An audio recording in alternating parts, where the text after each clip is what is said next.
بسم الله الرحمن الرحيم. الحمد لله رب العالمين، والصلاة والسلام على سيد الأولين والآخرين، نبينا وحبيبنا وشفيعنا وقرة أعيننا محمد وعلى آله وصحبه ومن تبعهم بإحسان إلى يوم الدين. أما بعد، halkan waxaan ka galaynaa casharkii labaad ee kitaabkii riyaadu saalixiinka. kitaabkan waxaan nidhi waa kitaab aada iyo aada u muhiim ah, qofka muuminkaana noloshiisa wax weyn ka bedelaya aakhiro iyo adduunba. culimmaduna ay yidhaahdeen qofka waxaa u fiican inuu kitaabkaasi gurigiisa yaallo uuna barto. casharka koobaad wuxuu ka bilaabanayaa ikhlaaska, maadaama ruuxu cibaadada markii uu sameynayo loo baahan yahay inuu ilaahay dartiis ula jeedo. uu shiikhu wuxuu ku bilaabay ikhlaas si wax kastaba niyadii hagaagsaneed loogu bilaabo. baabul ikhlaasi, ikhlaaskii oo ilaahay dartiisa loola jeedo, iyo wa ixdaari niyati, niyadii oo lasoo xaadiriyo fi jamiici alacmaali, acmaasha dhammaanteed in ikhlaas lagu sameeyo, niyadana lagu soo xaadirsado, iyo wal aqwaali, hadaladii dhammaantood qofku hadalkii uu ku hadlayay, iyo wal axwaali, xaaladihii albaarizati, axwaashii muuqatay oo markaad cibaado muuqata samaynaysid, iyo wal khafiyati, tii qarsooneyd, waxyaalihii qarsoonaa kulli inaad niyadaadana soo xaadirisid, ilaahay dartiisna ula jeedid, ayaa baabkaani ka waramaya insha allahu tacaala. ilaahay niyadeenna ha hagaajiyo. qaala allahu tacaala, ilaahay wuxuu yidhi, wamaa umiruu, dadkii lama farin oo lama amrin, ilaa liyacbudu llaha, ilaahay inay caabudaan maahana wax kale lama farin, mukhlisiina xaalay yihiin kuwa barax tiraya, lahu ilaahay addiina, cibaadadii u barax tirayo, u khalisayo ilaahay keliya ula jeeda. xunafaa xaalay yihiin kuwa leexday oo ka leexday diinihii xumaa ee baadilka ahaa, una leexday diintii xaqa ahayd. iyo wayuqiimuu, salaadii inay oogaan, asalaata, salaadii inay oogaan maahana wax kale lama farin. iyo wayu-tuu, inay bixiyaan azakaata, zakadii. wadaalika kaasaa diinulqayimati, toosnaantii diinteediiyo markii ay ilaahay cibaadada u khalisaan, ilaahay dartiisa ay ula jeedaan cibaadadii, maaragtay salaadiina ay oogaan oo toosiyaan, shuruuddeedii iyo arkaanteedii la yimaadaan, zakadiina ay bixiyaan. intaas markii la helo, dadkaasi diintoodu waa toosan tahay. wa qaala tacaala, ilaahay wuxuu yidhi, lan yanaala allaaha, ilaahay ma gaarayo, luxuumuhaa, waxyaalahaas aqalaysaan hilibyaalkoodu,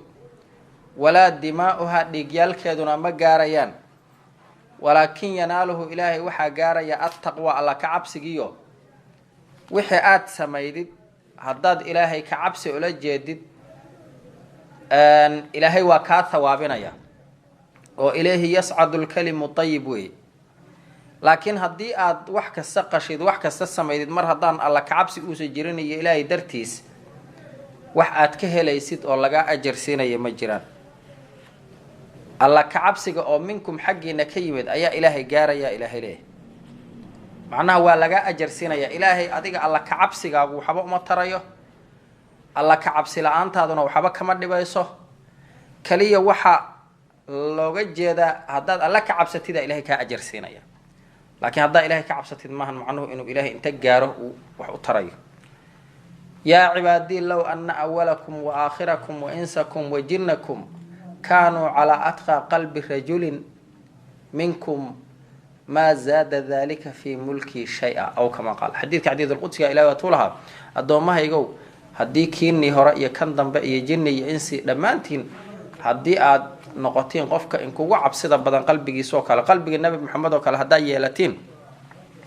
ilaahay mulkigiisa waxba uma kordhinayo dhanka kale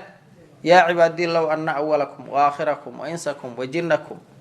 kaanuu calaa afjari qalbi rajulin minkum maa zaada dalika fi mulkii shay maa naqasa dalika min mulkii shay-a haddii uu dhammaantiin insi iyo jinni kii hore iyo kan dambe haddaad noqotiin qofka in kugu qalbiga faajirsan calaa afjari qalbi rajulin sidii ibliis oo kale haddaa wada noqotaan ilaahay waxba kama nusqaaminaysana ilahay leh marka gaaritaankan waxaa looga jeedaa ilaahay waa kaa ajar siinaya وقال تعالى إلهي وحو يقول وحا ترى النبي محمد إن تخفوه هداد قريسان ما في صدوركم لابهن وحي كجري أو تبدوه هدي آد موجسان يعلمه الله إلهي أقاده وحي قلبي إن كجري هداد موجسان يهدا قريسان با إلهي وأقانا يا ويعلم إلهي وحو ما في السماوات وحي كده حجرة وما في الأرض دولك وحي كده حجرة والله إلهينا على كل شيء كاستقدير ألا أودوي marka haddaad muujisaan iyo haddaad qarisaanba ilaahay waa ogyahay marka maadaama ilaahay uu ogyahay waa inaad niyadii hagaajisaan waa inaad ikhlaas ula timaadaan waa inaad niyadii soo xaadirisaan marba haddii aada fakanayn qofna ilaahay ma siri karto qofna waxun inta niyeysato daahirkaas kale dadka kale ma dhaqmi karto ilaahay waa ogyahay وعن أمير المؤمنين مؤمنين تأمير كودي وحال لقوري أبي حفصنا عمر بن الخطاب رضي الله عنه ابن نفيل ابن عبد العزى ابن الرياح ابن عبد الله ابن قرط ابن الرزاح ابن عدي ابن كعب ابن لؤي ابن غالب أبترسكي سيد عمر وشيخ الشاقية وحال لقوري القرشي قريش لو نسبيي العدوي ري عدوي لوغسي تيريي وكسي أها رضي الله عنه الله كره لنا سيد عمر وحال لقوري قال إنه يري سمعت وحان مقلي رسول الله صلى الله عليه وسلم إلهي رسولك يا مقل رسولك وذات ذاتنا لما مقلي صوت رسول الله أما قول رسول الله رسولك هذا الكيس أيام مقل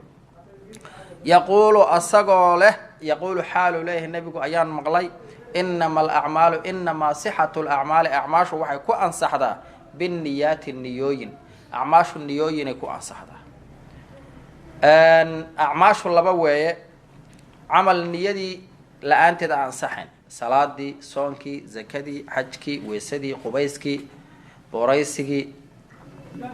عمل كصحة الأعمال وين نية الآن ما أنصحيه عملنا وكو كامل با أو إنما كمال الأعمال وحكو كامل با نيو مركا عملك النية دا كو كامل با مثلا هداد عرورت هذه يحاسكا بيل سينيسد هداد إلهي درتي سؤال جديد نيو أدلتي مادد كامل أجر لغا سينايا markaad wax cunaysid hadaad u cuntid cibaadada aad ugu xoogaysatid ajar laga siinaya markaad seexanaysid hadaad u seexatid cibaadada adigoo faraxsan u soo toostid ajar laga siinaya marka halkaas niyadu kaamil ay ka noqonaysaa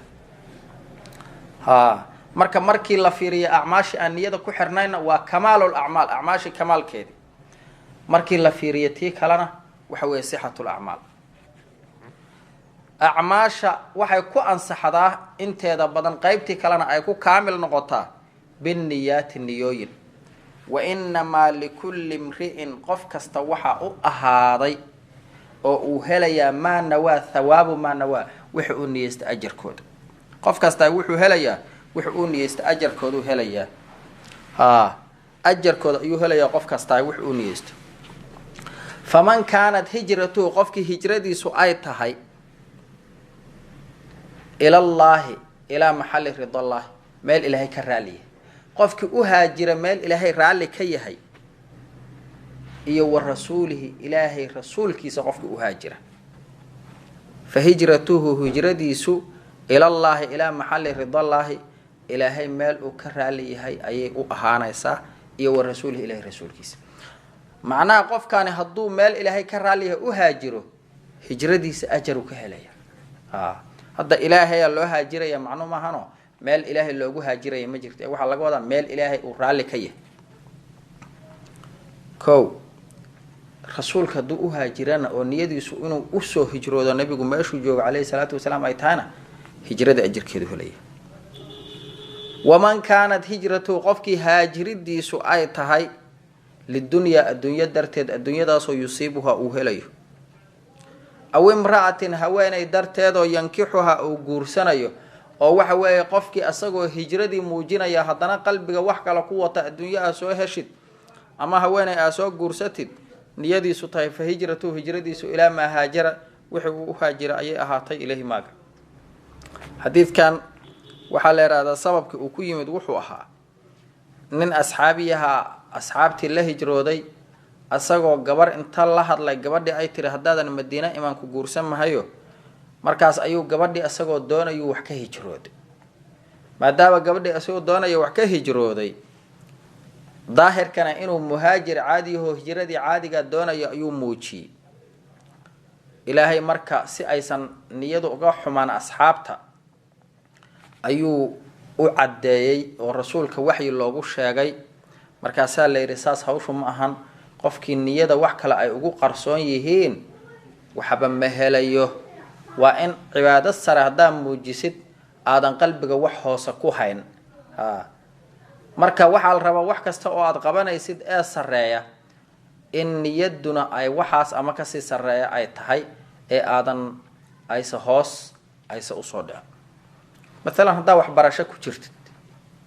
cilmiyaad baranaysaa jaamacad diiniyahaad baranaysaa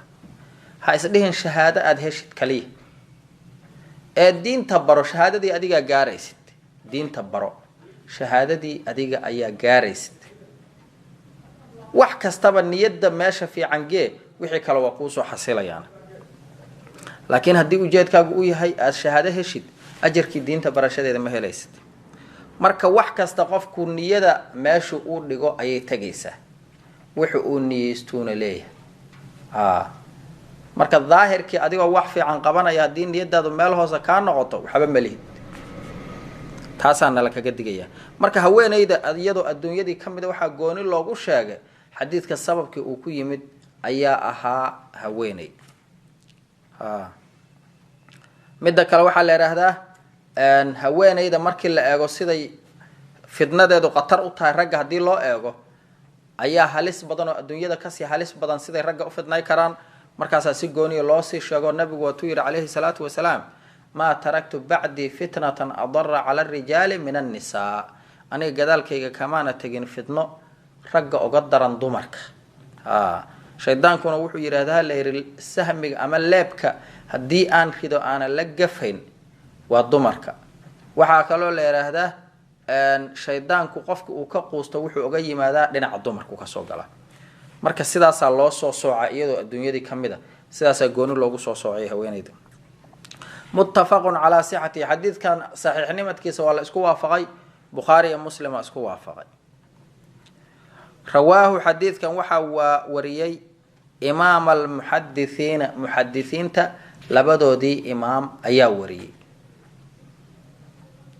abu cabdillaahi ahaa muxamed binu ismaaciil binu ibraahim binu mugiirata binu bardisbah aljucfiyu albukhaariyu loo nisbeeyey waa imaamu albukhaari iyo wa abulxusein imaamu abilxusein oo ah muslim binu lxajaaj binu muslim alqushayriyu alnaysaburiyu loo sii nisbeeyey radia allahu canhuma fii kitaabayhima labadoodii kitaab ayay ku wariyeen alladayni labadii kitaabo humaa labadooduba asaxu lkutubi kutubta ugu saxiixsan kutubtii almusanafati la sanifay kutubta la sanifay ugu saxiixsan yihiin. marka kutubta la sanifay ugu saxiixsan yihiin markii la yidhi kitaabkii lasoo dejiyaa meesha ku baxo ayaa kama ay saxiixsana bukhaari iyo muslim hadda qur-aanka kutubta la sanifay ugu saxiixsan yihiin. marka waxaa la yidhi intaan bukhaari iyo muslim la qorin markii hore waxaa la qoray muwada imaamu maalik ayaa imaamu maalik qoray markaasaa la yidhi asaxu lkutub bacda kitaabillahi almuwada kutubta waxaa ugu saxiixsan kitaabka ilahay ka bacdi muwada. taas marka waxay ahayd intaan bukhaari muslim la qorin. markii bukhaari muslim la qoray ayagaa ka xoog batay oo shuruudooda ka awood badatay kabacdiya labadooda la isku khilaafo bukhaari muslim iyo xoog badan sida raajixana ay tahay in bukhaari uu xoog badan yahay si saxiixsan yahay. laakiin bukhaari marka laga soo tago waxaa ku xiga saxiix muslim. وعن أم المؤمنين waxaa laga wariyay mu'miniinta hooyadood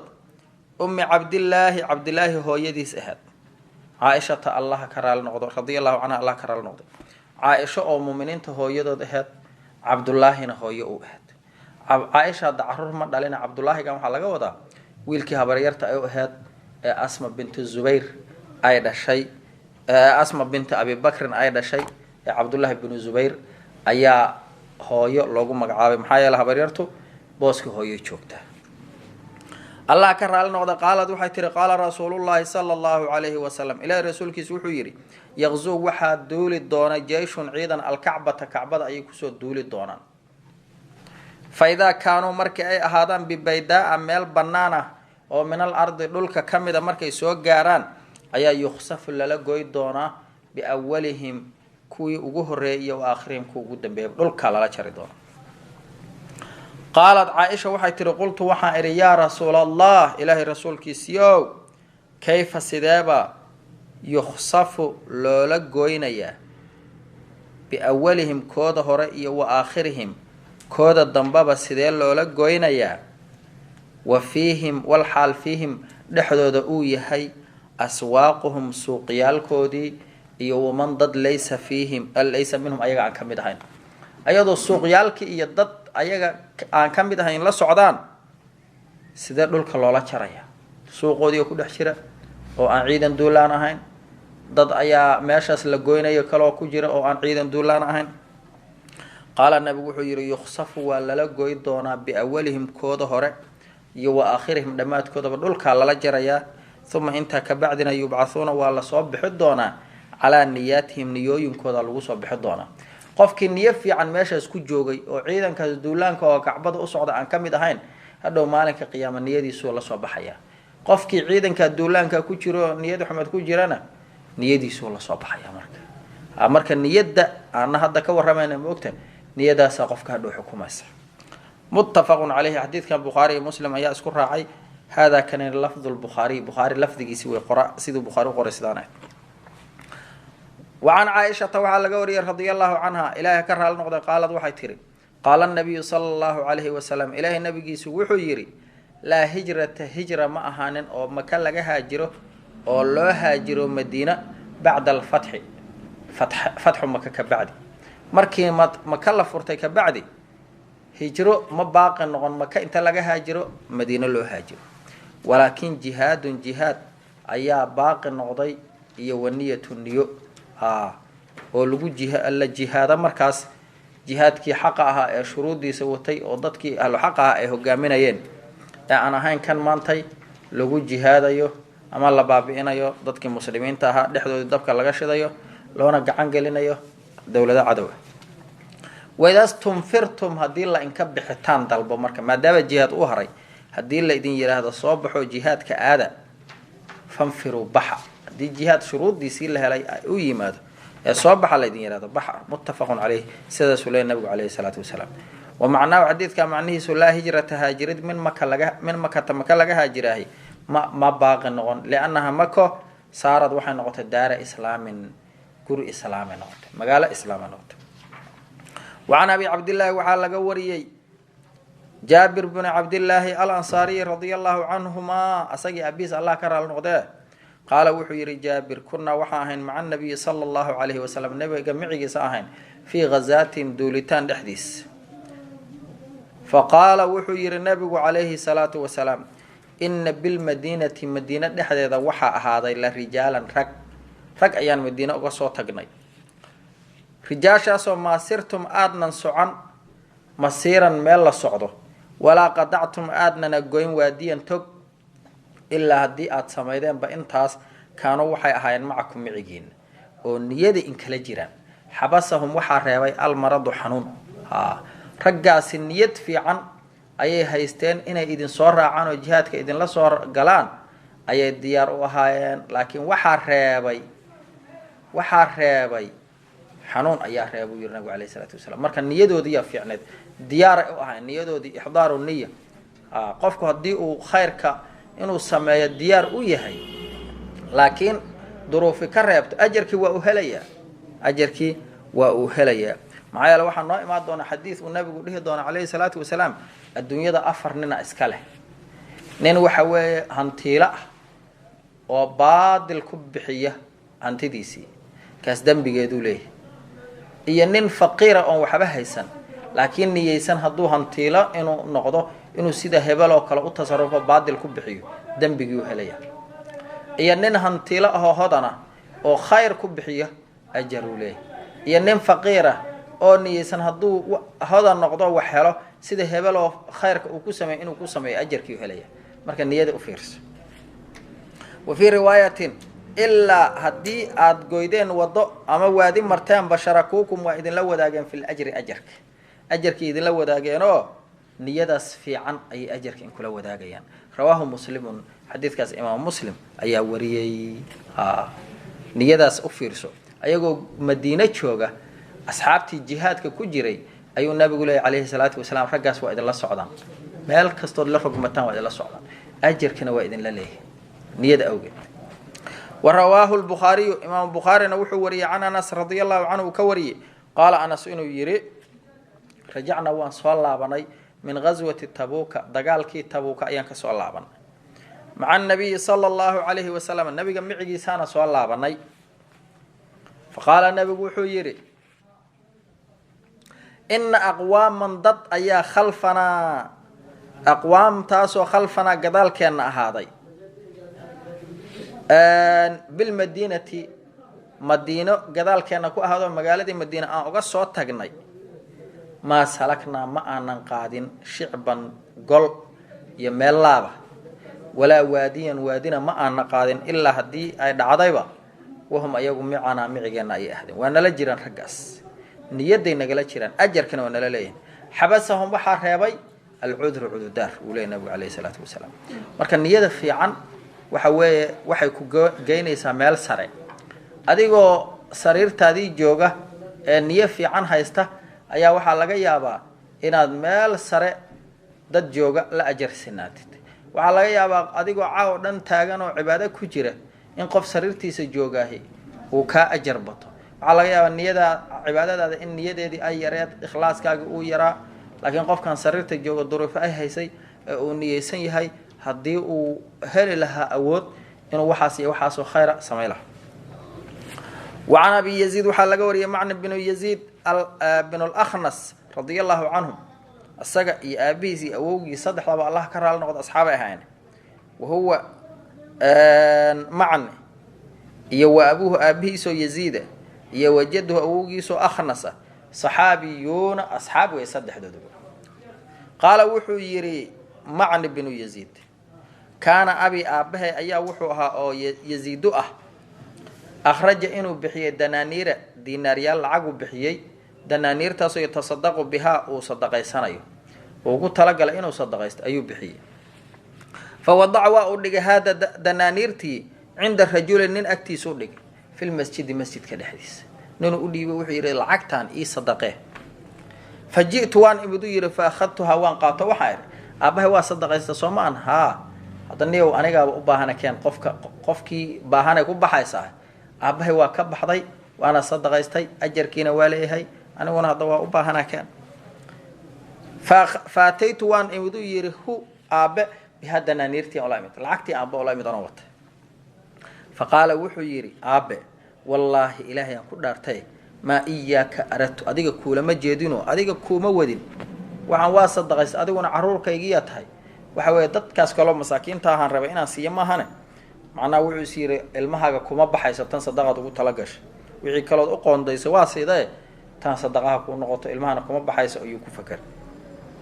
faqasamtu aabihi ayaan la doodu yiri ila rasuulillahi sallallahu alayhi wasallam ila rasuulkiisa oo la doodo mas'ala cilmihi tagta caasil waalideynimo maaha waxa weey sadaqadan waa kugu ansaxdaa iyo iguma ansaxday hadda joogta waa mas'ala cilmiye فقال رسول الله صلى الله عليه وسلم إلهي حبيبك يسوح يري لك وحا كوسقناضي ما نويت وحد نيست يزيد ثواب ما نويت وحا نيست أجر كودي والد أقول لعقت ما لب بعد صومان أجر كودي والد ولك أدينا وحا لا هاي ما أخذت وحا قادت يا معنيو رواه البخاري أدونا وحا قادت وعمل كيس صدق إهات أبو والله بحدين هو كيش وكيلك أكسوقات خلاص وعمل كيس مركب حوي نيدي fiicneed uu ku bixiyo taas cidii rabta qaadat waxa way qof kasto qaataba wixii qofkaas yeeshay hadda sadaqada oo la siiyo qaraabaduna waa kasii xoog badan tahay sadaqada la siiyo dadka kale. waxa weeye waxaa laga yaabaa inaad wax sadaqaysanaysid gurigaagii iyo ilmahaagii iyo xaaskaagii ama zawjkaagii uu baahan yahay. nabigu calayhi salaatu wasalaam asxaabta uu ku tababaray. waxaa jiray mar uu nabigu dumarka inta wacdiya uu yihi war dumarow sadaqaysta wax dadka naarta adinka ugu badane. markaas ayaa gabdha xaasaskii asxaabta ka mid a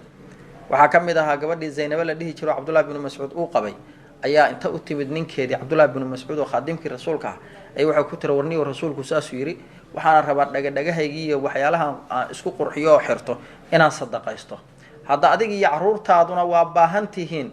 waxaana rajaynayaa inay inku baxaysee gurigaygaan ka bilaabayaahe orodoo rasuulka u tagoo soo weydii inay kugu baxaysa adiga ku siiye. markaas ayuu wuxuu ku yidhi anigu rasuulka ma weydiinayo malihi islaantaydu wax magu sadaqaysan kartaahe adigaa sadaqa niyeystee orodoo u tago soo weydii haddii kale meeshii alla rabta gee. markaas ayay nabiga soo aaday calayhi salaatu wasalaam. markii ay nabiga u timid gurigiisa nabiga calayhi salaatu wasalaam way ka cabsadeen iyadii gabdho kaleo sidoo kale ayaguna ah ayaa yimid. markaasay waxay la hadleen bilaal oo waxay ku yidhahaan bilaalow rasuulka dantaasaan ka leenahe u sheeg magaceennana ha u sheegi. markaasay bilaal inta u tagu yiri rasuulka ilahi gabdhaha ku raba saasayna kaa rabaan. markaasuu nabigu yihi calayhi salaatu wasalaam waa kuwama. markaasaan inuu yihi zaynaba zaynaba wey. markaasuu nabigu yihi ayu zayanib waa zaynabadee. markaasaan sheegu yiri oo yidhi cabdullaahi bin mascuud xaaskiisa wey. markaasuu nabigu markii masaladii uu u sheegay wuxuu yihi nabigu calayhi salaatu wasalaam waa ku baxaysaa 2 ajaraa leedahay qaraaba xiriiriskii iyo sadaqadii. marka waxaa laga yaabaa dumarkii inay zawjkoodii iyo dayn lagu leeyahay ama xaalad adag ku jira inay waxyaalo kale meelo kale ku bixinayaan. ninka laftigiisa caruurtiisa iyo xaaskiisa oo dhiban meelo kale inuu ku bixinayo sadaqada guriga kusii habboon meel kale ku bixina lama diidana laakiin tan waa qaraabo xiriiriskiisto. وعن أبي سعيد وعن أبي إسحاق وحال وريي سعد بن أبي وقاص رضي الله عنه مالك بن أهيب ليراهدو بن عبد مناف بن زهرة بن كلاب بن مرة بن كعب بن لؤي بن غالب القرشي الزهري لونسبي رضي الله عنه. وسعد بن أبي وقاص وكمل طبانك جنة لوجو بشاري أحد العشرة طبانك متكودها المشهود لهم loo marqaati kacay bil jannati jannada loo marqaati kacay loogu marqaati kacay radiyallahu anhu wuxuu yiri jaa'ani waxa yimid rasuulullaahi sallallahu alayhi wasallam ilaa rasuulkiisi yacuuduni xaalu isoo booqanayo caama xajjatil wadaa sanadkii yani sagootinta xajkeedii sanadkii rasuulku uu sagootinayay markii xajkii ay yimaadeen asxaabtu ayaa Sacad bin Abi Waqaas ku jiraday Maka min waja'in xanuun dartiisana rasuulku ii soo booqday wajacaasoo ishtadda bi aniga igu daraaday xanuun adag oo qabtay faqultu waxaan iri yaa rasuulallaah ilaahi rasuulkiisiyow inni aniga qad balaga bi aniga waxa i gaaray min alwajaci xanuunka xaggiisa xaalo ka ahaaday ma taraa waxa arkaysid rasuulka ilaahi xaaladda arkaysidan ku jiraaho xanuun adag ayaa ahaya وأنا ذو مال إن هنتي الصاحب هنتي لا يا ولا يرثني إمانا دخل إلا ابنة جبر موجي جبر ده صلي أنا إيه سكناتي جبر عائشة اللي راه وجوكت وقت جاسنا كل جد أيا وجوجي كبعد أولاد كلو هلا وإماد دونته أفأتصدق ملبحها ما صدق يستبي بالثلثي مالي حوله يجي صدق مولد مركي الله دغو لبا ميل ما صدق يستا قال وحو يري حبيبك صلى الله عليه وسلم لا ميا قلت وحا فالشطر بركه ورن كلا بر هدان صدق يستا ورن غبر كليا جوجتا حولها وانا صدق يستا قال النبي وحو يري لا ميا قلت وحا فالثلث صدح ميلود ميلك ورن قال النبي وحو يري عليه الصلاه والسلام الثلث جائز صدح ميلود ميل وبنانتهي والثلث صدح ميلود ميل كثير وفربدنتهي أو كبير وبدنيه وين أنا حوالي صدح ميلود أنا أنت بيسد ميل بحسد وبدنتهي لكن وبنانته إنك أدقو أنت ذر إنك تكتد ورثتك عرورت هذا أغنياء حاليهم كو خضنا ayaa khayrun khayr badan min an tadarahum inaad ka tagtid caalatan xalayhim kuwa fuqara ah yatakafafuuna annaasa dadka u sacaba hoorsanaya. u fiirso nabigu calayhi salaatu wasalaam markuu asxaabigan yidhi hal gabara ii joogtee xoolahayga aan la baxo, nabigu wuxuu yidhi mayaa gabar keligeed ha kuu joogto ama caruur kaliya ha kuu joogtee hantida inaad ilmahaaga ka bixisid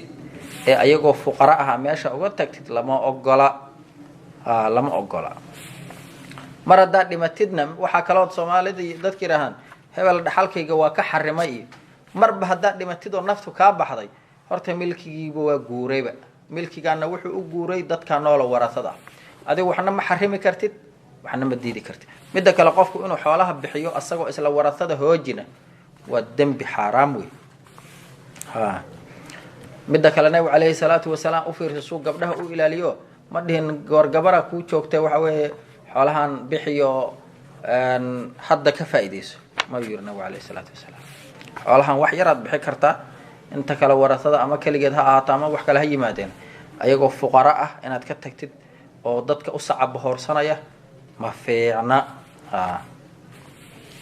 kow intaas markuu nabigu caddeeyay calayhi salaatu wasalaam mas'alo kaloo haddana rabaa sacad inuu usii sheego oo ah xoolaha xaaskaaga ama gabadhaada caruurtaada ku baxayaahi haddii niyad fiican ay timaado inay ajar ah ka helaysid ee aysan ajar ku ahayn kaliya wixii dad kale aad ku sadaqaysatay. markaasuu nabigu wuxuu yidhi calayhi salaatu wasalaam wa innaka sacdow lan tunfiqa ma bixinaysid nafaqatan nafaqo wax bixin bil nafaqadaasoo tabtaqi aad ku dalbaysid bihaa nafaqada wajhallaahi ilaahay ridahiisa ilaahay raalli ahaashiisa aad ku helaysid ilaa haddii aad bixisidba ujirta waa lagu ajar siinaya bihaa nafaqadii waa laga ajar siinaya.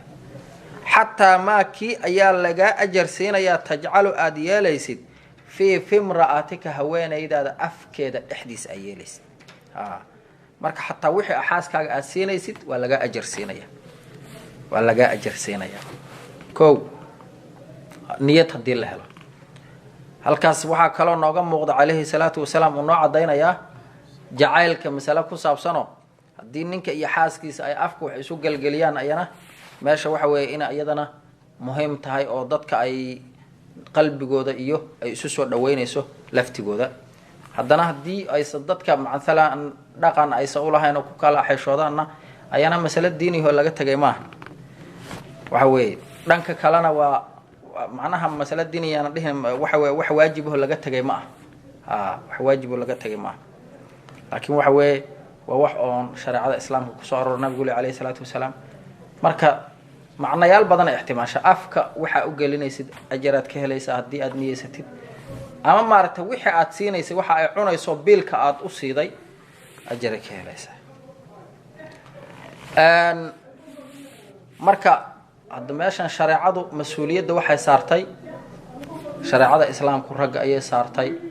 inay soo shaqeeyaan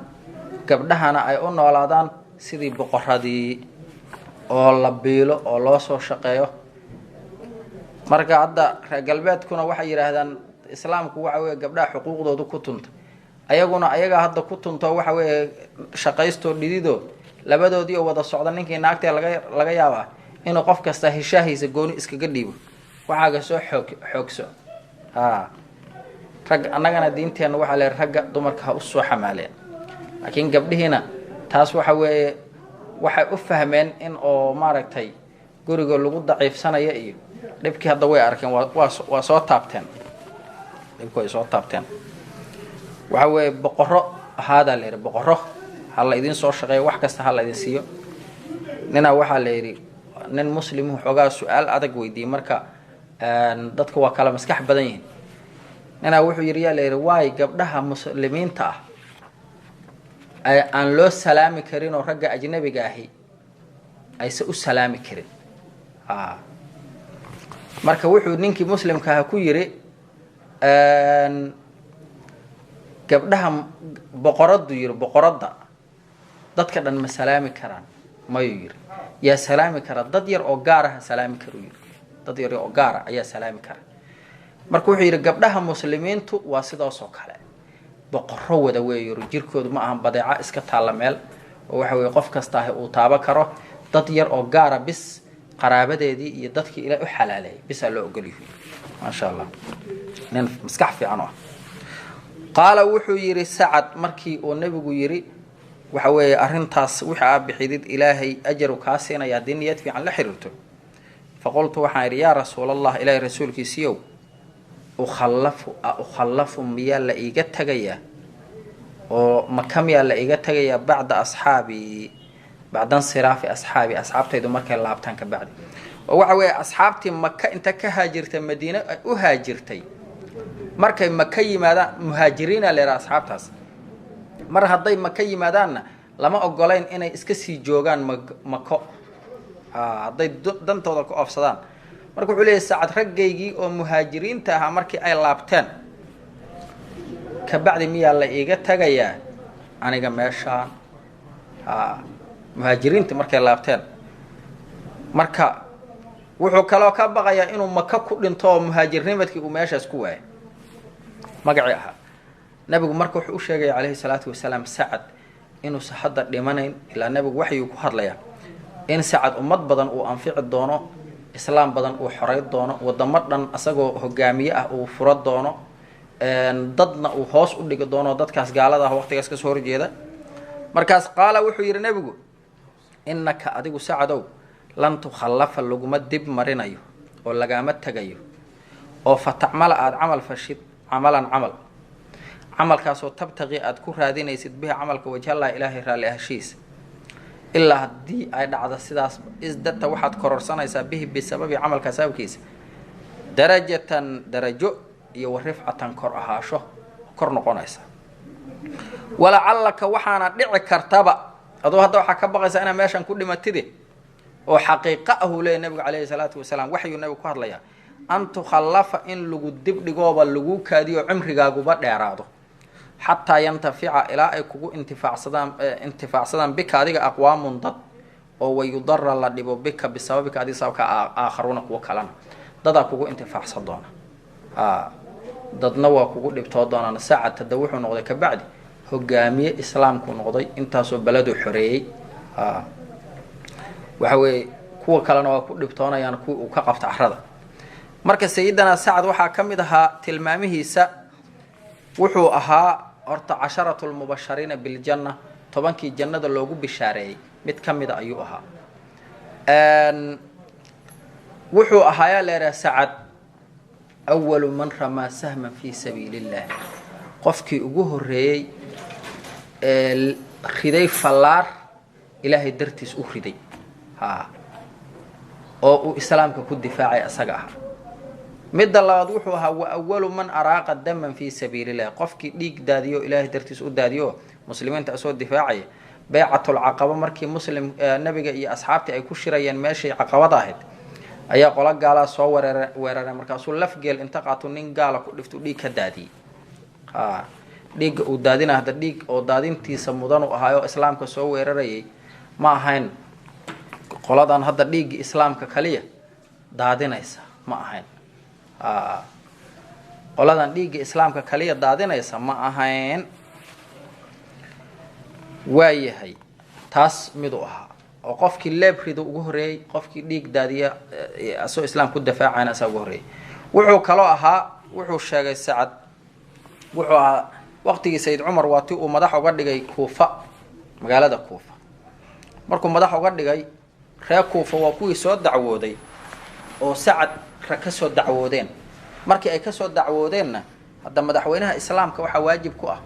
mar hadii qof madaxa meel ama gobernatoora meel madax looga dhigay laga soo sheegto waa in waxa weeye uu xalliya markaas Sayyid Umar rag uu soo diray si arinta loo baaro rag uu soo diray markii hore Sacad horta weydiiyo su'aalo wuxuu yiri ka waran wuxuu sheegay salaada sida uu u tukiyo iyo sida uu wixii u xalliyo wuxuu dhan u sheegay markaas uu yiri sidaas ayaan kugu malaynayo yiri sidaas kugu malaynaysa marka rag uu soo diray Kuufa yimaadeen masaajidii oo dhan ay ku wareegeen war Sacad ka warrama markaas qolo kasta ay amaanta qolo kasta waa ammaantaa markii dambe masjid lagu yimid markaasay hadda qolo raggaas oo wafdigaahi qoladii ay weydiinayaanba waa dhaarinayaan ilaaha in ku dhaarinay sacad ka warramay leeyihin markii dambe masjid la yimid oo la yidhi ilaaha in ku dhaarinay bal ka warrama sacad markaas ayaa nin istaagay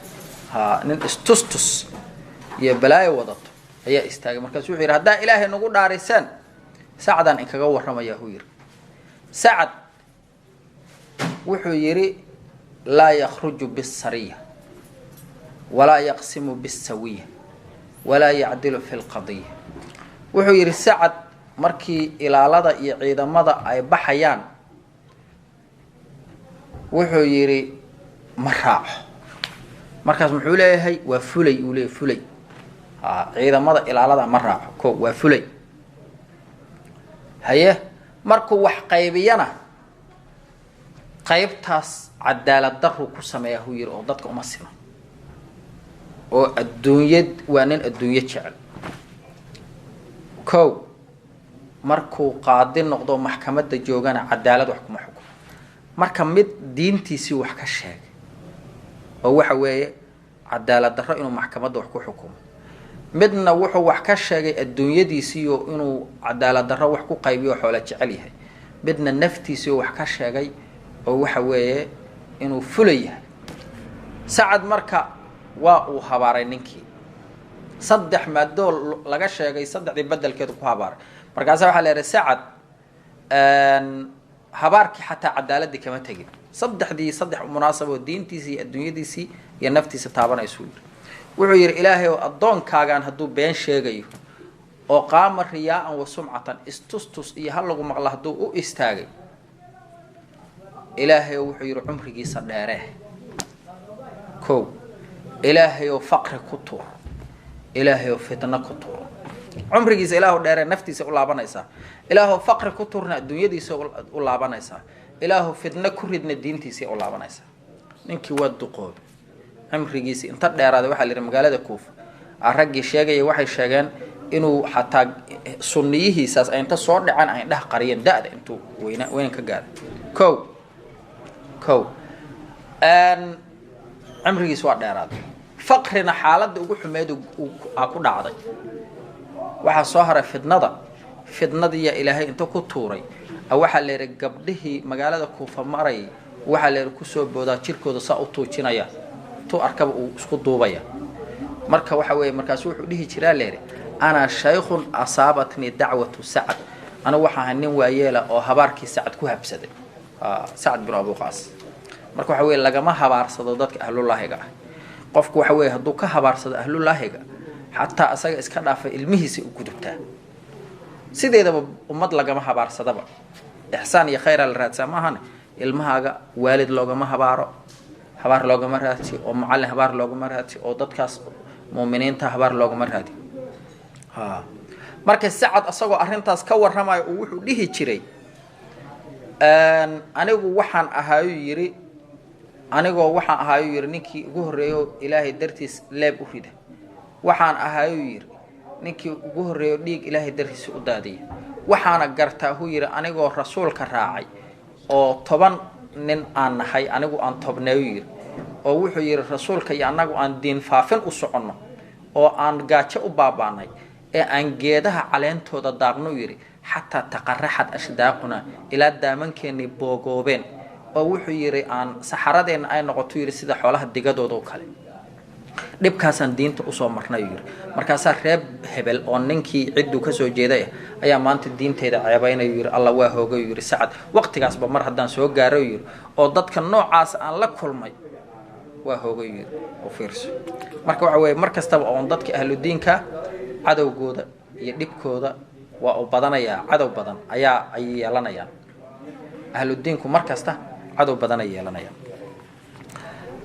marka wuxuu nabigu sii yiri calayhi salaatu wasalaam allahumma ilaahow amdi taam yeelo dhammaystir asxaabtayda ilaahu u dhammaystir hijratahum hijradooda ilaahu hijradooda u dhammaystir asxaabtayda walaa taruddahum ilaahow ha celin calaa acqaabihim cirbahooda ha u celin oo diintooda ha ka saarin laakiin albaa-isu kan baasaysto sacad binu khawla sacad binu khawla ayaa baasaysta baasayska nabigu wuxuu ka wadaa sacad binu khawla maka ayuu ku dhinto asagoo xajka jooga ayuu hashiisii inta ka dhacay ayay qoorta ka jabiday ayuu dhintay marka macnaha sacad meeshaasuu ku dhinto hijradii maka kamuu salaaban uu nabigu ka wadaa sacad binu abi waqaas oo adugu laakiin sidaa ma noqonay siduu nabigu leeyahay alayhi salaatu wasalaam yarthibu unna xariisanaya lahu sacad binu khawla rasuulullaahi sallallahu alayhi wasallam an maata inuuna dhintuu nabigu uga naxariisanaya bimakata fii makata uu ku dhintay maadaama uu muhaajir ahaa inuu xagga u laabta ay ahayd muttafaqun calayh wacan abi hurayrata waxaa laga wariyay radia allaahu canhu cabdiraxmaan binu sakhar ahaa radia allaahu canhu qaala wuxuu yidhi qaala rasuulullaahi sala allahu calayhi wasalam ilaah rasuulkiisu wuxuu yidhi ina allaha ilaahay laa yanduru ma eegayo ilaa ajsaamikum jirarkiina walaa ilaa suwarikum muuqaaladiina walaakin yanduru ilaahay wuxuu eegayaa ilaa quluubikum qulubtiina ilaahay ma fiirinayo jirmiga xooggaaga ma fiirinayo muuqaalkaaga quruxdaada labiskaaga ilaahay ma fiirinayo ilaahay wuxuu fiirinayaa quluubtaada iyo acmaashaada qalbigaaga iyo camalkaaga ilaahay fiirinayaa qalbigaaga iyo camalkaaga ayaa ilaahay subxaana wa tacaala uu fiirinayaa haddii qalbigaaga iyo camalkaagu hagaagsan yihiin muuqaalka waxba maba tarayo marka qalbigii niyadii oo lasoo xaadiriyo ikhlaas oo lala yimaado uu u baahan yahay rawahu musliman وعن أبي موسى وحال لقوري عبد الله بن قيس الأشعري رضي الله عنه قال سئل رسول الله صلى الله عليه وسلم إله الرسول كيسي لويدي عن الرجل نن أيا لقويدي يقاتل دقالما شجاعة جيسنمو هل ويرى هذا جيسيات ويقاتل دقالما حمية أنا فوقي قبيالة يا طلهي ويقاتل دقالما رياء استوستوس أي ذلك كابا في سبيل الله هذا كواس كوديبا إلهي وددي سيحيا صدح ذنين أو نين قبيالات udagaalamay nina u dagaalamayo geesinimo nina u dagaalamayo istustus yaa laga sheego yaa wadadii ilaahay haya alle rasuulku wuxuu ku jawaabay calayhi salaatu wasalaam su'aashaas la weydiiyay jawaabteedii mid ka ballaaran oo وعير النبي عليه الصلاة والسلام فقال رسول الله صلى الله عليه وسلم إلى رسولك سوحير من قاتل قفك الدقالم اللي تكون إن النقطة كلمة الله إلهي كلمة ديسو هي العليا متسر رئيسة فهو كاسا في سبيل الله إلهي وددي سهية كاسا وددي إلهي هاي معناها قف كستا صدح دان يمد كستو أجيد كلالبا وددي إلهي مهيان صدح دودان يمد كستو أجيد كلا الدقالم يابا وددي إلهي مهيان معناها وجواب بلارن صدح ذا النبي كما هذا عليه الصلاة والسلام وحو كهر لي صدح دودا يعد كسو لميده وجيد قارا ودغالميس متفق عليه marka waxa weey hadii qofku cibaadada macna xadiid kada dagaalo sheega laakiin wax kasto qabanaysid ku jira hadii ilaahay dartiisa ay ka ahayn wasaas quraanka akhrinaysa sadaqad bixinaysa waxaad sameynaysa diinad akhrinaysa hadii ilaahay dartiisa ay ka ahayn sidaas weey حديث دار النبي وحكي شيء عليه الصلاة والسلام مالك قيام وحال كينيا نين قارئ القرآن ها قرآن كسف عنه يقان أخرج رعد قرآن مركز الله ليه هي ورنيه محاد قرآن كأو أخرس إلهي قرآن كقدت كان بري وان أخريي ويالي محاول جد إلى أديك درتا مركز الله ليه بين أي شيء وحاو أخرس إن لو يرى قارئات هينن أخرس في عن القرآن كي يقانه نار تهلوجي دا إلهي لا إله قلوبتي أجي سوما هذا ما سير كرت وحال كان يهوي النبي عليه الصلاة والسلام نصدق بولئها أو ملك استوحكم بحشري كسال لي محا بحس وحاس إلهي وحا بحي إن أن وضك استو خير وحبان بحي أديك درتان بحي مركاسال لي مايا وحاد بحس إلهي إلهي إن لو يراهدو دقسية وانا لو يري أنت أربت الدنيا لو ير هذا النار تأد وحال كان يا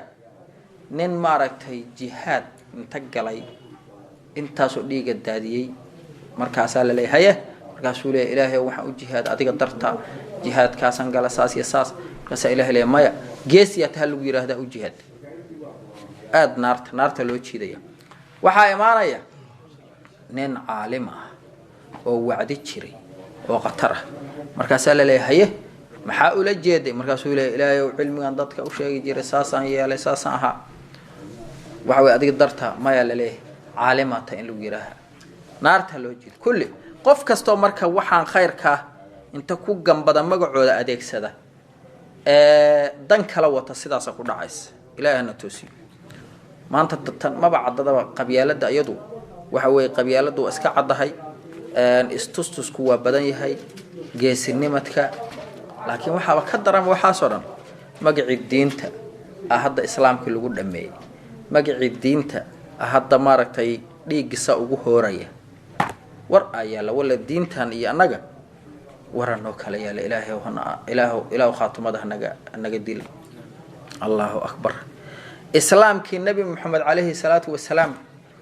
uu soo dhintay nabi muhammad alayhi salatu wasalaam waqtigiisa uu ku bixiyay nabi muhammad alayhi salatu wasalaam uu badbaadadooda ku dadaalayay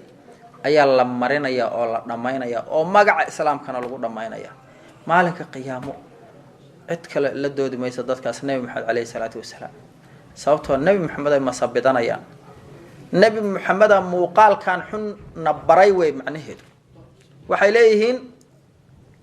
lisaanul xaalku wuxuu leeyahay nabi muhammad islaamka laayana yiri oo aayadan iyo xadiidkan ku laayana yiri saasay noqonaysaa وعن أبي بكر توحى لجوري النفاع بن الحارث الثقفي لونسبي رضي الله عنه أن النبي صلى الله عليه وسلم إلى نبيه قال وحير إذا التقى المسلمان لبدي مسلم هداي كلمان بسيفيهما لبدو السيفات هداي لكلمان وإسراف صدام كد دغالمان فالقاتل كان واحد دلي يوال مقتول كان لدلي في النار أحد النبي عليه الصلاة والسلام قلت وحا يري يا رسول الله هذا كان القاتل قاتلك وركي سواب عدي هيبا فما بال المقتول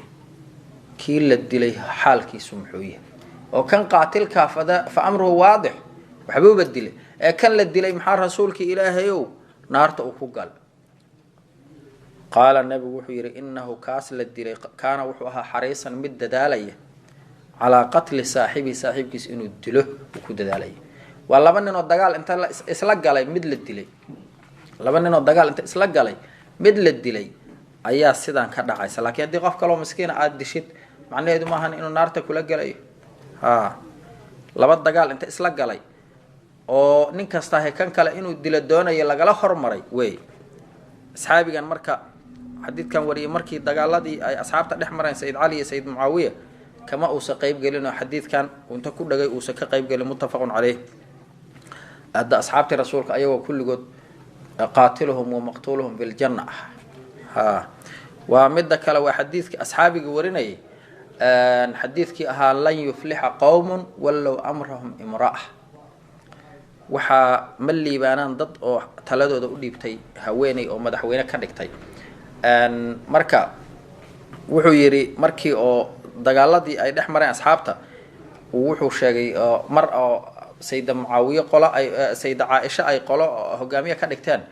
xadiidkaas aan xusiisto yir waa anfaca xadiidkaas marka xadiidkaas waa anfacu yir muttafaqun alayhi ilaahi subhanahu wa ta'ala anaga dhiga diinta ku caawal fala oo ku dhaqma ilaahi waxa aan sheegayno ku ka run sheega anaga dhigo ilaahi muuminiinta ku jecel oo u naxariista Allah anaga dhigo كوي رسولك راعة أو رمي الله نقدقه السلام عليكم ورحمة الله تعالى وبركاته